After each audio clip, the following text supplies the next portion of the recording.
always in the dark. But one night, when I was there, the Armenian came to me and said, Harry, there's rumor around that you are Jewish. This is Damascus. You're going to have to leave. He gave me his car with the driver who took me down to the Jordanian border. I went to the Jordanian border. I was there about 9 o'clock, and I was wandering through the desert, thinking I would sleep in the desert, when I saw the black tents of the Bedouin, for the plural. And I walked over to them, and one of them came out. He spoke 6 or 7 languages. He had been fighting with the British, with the other Arabs, with the Germans for a little while, with the Israelis. He asked what I wanted. I asked if I could stay for the night. He said, of course you can stay for as long as you want to stay. And so I stayed with them for about 5 or 6 days. And anybody who's read any of the desert stories, which come out all the time, know about it. It's the most boring life in the world. They put in coffee on Friday after morning prayers, and that same coffee is regrinded and regrinded and put in over and over and over again until the next week.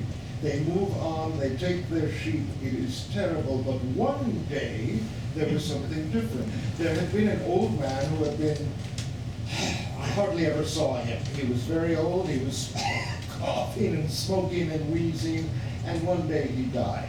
And I knew he died because the women were half-heartedly ululating, you know, woo, sort of thing, which I cannot do.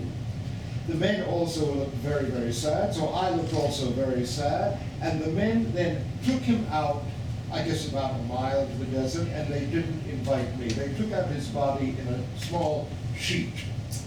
And knowing in Islam you must bury the body almost immediately, and I knew that they did. And that night came back I was still there with the women, and we sat down, and there was actually a table put out. And on the table were the usual old newspapers or cans from labels of fava beans, which they had bought in Cairo, Egypt for a while. And on this was each of us, because there were only about 10 of us, the 9 minor sheikhs of the tribe, and myself, the honored guest, was a piece, moon-shaped piece of white meat, which I had never seen before. And I looked, and I had my suspicions, and I said, rabbit? And they said, no, you should Sheikh Abdullah. And I thought it was a bit of a joke, and I said, what do you mean? Well, we are like you Nazarene. The Nazarene are the Christians, the Gentiles. And we take his goodness into ourselves. We cut off his behind, and we take his goodness into ourselves. And I thought, well, he wasn't that good. I mean, really, he smoked a bit, he wheezed, he obviously complained to the people. And they looked at me, and I looked at them, and we smiled, and we didn't toast or didn't say anything like that. But instead, we each took that piece, and the equivalent of some very, very primitive Arabic, really old Arabic. I speak a little bit of it. This was nothing at all. Basically, l'chaim. Basically, it was sort of a to life, or in this case, to death. And I took it.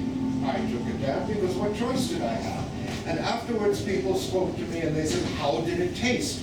And I would like to say, like Bill Clinton, well, you know, I tasted it, but I didn't inhale it. But it was nothing at all like that. I said, it didn't. I just sort of gulped it down. That was all.